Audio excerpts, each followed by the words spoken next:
Hi everyone, it's Maria and welcome to my channel. Before starting this video, I want to acknowledge all the crazy stuff that's happening around the world. We just have to help each other out. Be patient and be tolerant and respect each other and try to do the best for ourselves, for our health and the health of our families, our friends, and everyone else on this planet. So stay safe and stay healthy and stay sane. Alright, so some weeks ago, or months ago maybe, I don't remember, it was a long time ago, I asked people who follow me on Instagram. If you don't, you can follow me there. I'm quite interactive there with people, so if you want to be interactive, interact with me, follow me there. I asked a lot of people to send me assumptions they have about marine biologists, and I'm going to read them to you, and I am going to react to them, or to agree or disagree or comment on them. I also have an announcement that I am sure will interest you at the end of the video, so stick around for that. They spend a lot of time writing grants. True. So the way science is funded, especially if you work in an academic environment, so if you work for a governmental institution or for a university where a big part of the science happens, your funding usually comes from funding agencies. The university sometimes does provide some funding for research and for material and for instruments and all that, but overall the big bulk of the money used for research comes from projects that are funded by funding agencies. Usually each country has one or several funding agencies to which the labs or a group or an individual person has to submit a proposal or a grant, and then that will then be evaluated and accepted or not.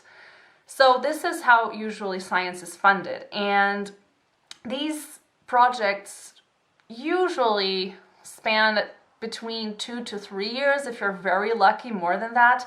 But the average, I would say, is 2 to 3 years, which means that at the end of those 2-3 years, the funding for your research and sometimes for the salary of the people working for that project will end. So if you want to continue doing science and if you want to continue working on that project, you have to write a new grant and apply again and send it again to a funding agency and wait until you get an answer whether it's accepted or not. And if it's rejected, you can either write a new proposal and send a new proposal, or you can make the one you sent before better. And yeah, so this is something that every scientist has to do at some point in their career, because that's where usually the money comes from. Good assumption, it's true. Going out to the ocean every day. I wish. I wish actually. I would love to go out to the ocean every day, but I would not like to do fieldwork every day. Those are two completely different things. So that is not true. As I talk a lot about in this channel, a big part of a marine biologist's work is at a desk, writing research articles, reading papers and research articles from other scientists, analyzing data, writing grants, as I was just saying before. So this is, yeah, a big part of a marine scientist's life, and it usually is the majority of it. Even though we do go on field work and we do go to the ocean to collect samples or to just perform experiments, the majority of the time is spent either in the lab or behind a desk. Unfortunately, this assumption is not correct. And I also want to add that going on field work to collect samples and to perform experiments and all that, it's not really the same as just going out to the ocean for fun. It's not at all the same. Field work can be very, very exhausting. You usually work more than 8 to 9, sometimes more than 10 hours a day, and you are not really doing it for the fun. It's still work. So I am happy that I don't have to do field work every day. I would like to go swimming in the ocean every day though, that would be cool. But in Austria, not possible. So, next one. Spending tons of time among reefs. Sadly, no. This is a whole comment. Yeah, I think this person is trying to be sarcastic. Yeah, it's just the same thing as I already told you. And also, I could have spent my entire PhD without ever have swum in a reef, because the majority of marine biologists do not work with reefs. There are a lot of them that do, but if you look at the grand scheme of things, the majority don't. So there's a lot of marine biologists out there who have never been to a reef. They love all ocean creatures. I don't think that's true, unfortunately. I kind of love all ocean creatures. I love how everything is interconnected. I love ocean creatures, land creatures. I love all organisms, even if from an intellectual point of view, everything is connected, and every animal, every ecosystem, every plant, everything depends on a balance and on networks and connections between all these different components that make our world. And for that, I love them, because they are all part of this complex system in which we live in that allows us to have the lives we have. And in that regard, I do love all marine creatures, all marine creatures. But I cannot speak for all marine biologists and all marine scientists. I would not be surprised if there are marine biologists out there who are not very fond of certain animals. I'm sure they exist, but I think they like the majority of them. At least they respect them and they acknowledge that they are important in this world. Hi. Too much lab work. Marine scientists can have a lot of lab work. Whether it's too much or not depends on your personal taste. If you love lab work and that's all you want to do the whole day, then maybe there's never too much lab work. If you, on the other hand, really don't like lab work, then maybe the small amount of lab work is already too much lab work. So whether it's too much or not, it's highly personal. But yeah, some marine scientists do have to spend a lot of time in the lab. Me, myself and I included.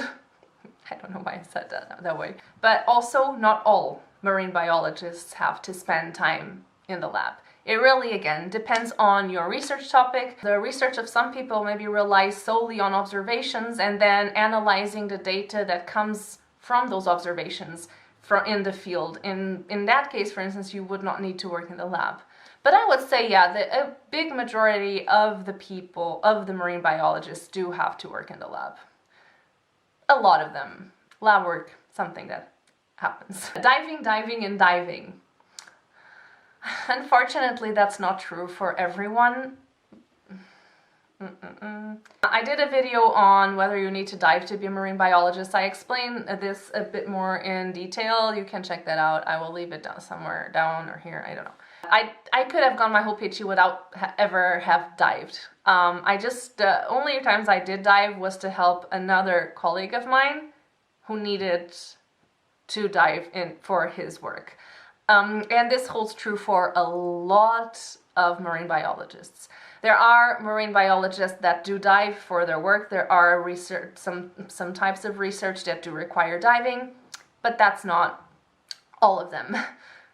Unfortunately, because I love diving and I haven't been diving for a very long time and I actually miss it. But yeah, so that one, unfortunately, not true for everyone. For some, yeah, but not for everyone. It's difficult to find a job. Yeah, unfortunately, I think so. Of course, it depends what kind of job you're looking for. If you are please keep in mind that I've never worked in a private company as a marine biologist, and I don't know many people who have, so I am not very experienced in that area. I only know more about people working in academia and in research groups, institutions or universities. So that's when I talk about being a scientist, I'm talking about being a scientist in that specific situation. Marine biology is a very competitive field, And science in general is competitive. And there are more and more people with PhDs, and there are more and more people wanting to pursue science as a career. And unfortunately, the number of permanent positions for instance, for professorships and for permanent staff at universities and institutions is not accompanying that growth. So the number of positions is not increasing as much as the number of people who would want to have them. This makes it sometimes hard to find a job. So if you are good at what you do, and if you write grants and you are willing and flexible to just travel around, experience different labs, different countries for some years, then it's not so difficult. It becomes very difficult when you have a very specific idea of where you want to go or where you want to be. Because usually you kind of have to follow the job. So you have to be ready to have this kind of flexibility. And if you have it, you can find jobs. But you have to be aware that it will probably require that you're traveling a lot from place to place, kind of running after grants and for funding opportunities, or looking for labs that have funding at that moment. I mean, but you can also be lucky. There are people who become professors and who have and obtain permanent positions very early in their careers with very young ages. So there's a luck factor involved as well. So, but overall, I would say it is not the easiest job or the easiest career to find a job, in which you can find a job. They pretty cool, to be honest. Yeah. Extremely occupied and busy. Yeah. It's not a 9 to 5 job. No. It's usually much more than that. You only do it if you love it. So that's a good thing. If you are in this, it's because you love it. Work never stops because questions never stop. There's always something new to find out. There's always some new research to write. There's always some new data to analyze. There's always something new some new experiment you can do. So science never stops, and therefore a scientist's work also never stops. So this is accurate. I want to be one. Good luck. I hope you make it. Follow your dreams. Wow, tacky. They're smart. I made a whole video called "Are you smart enough?" or what was it? "Are you smart enough to become a marine biologist?" or something. I think it was not my last video, but the one before the last. And I talk exactly about this.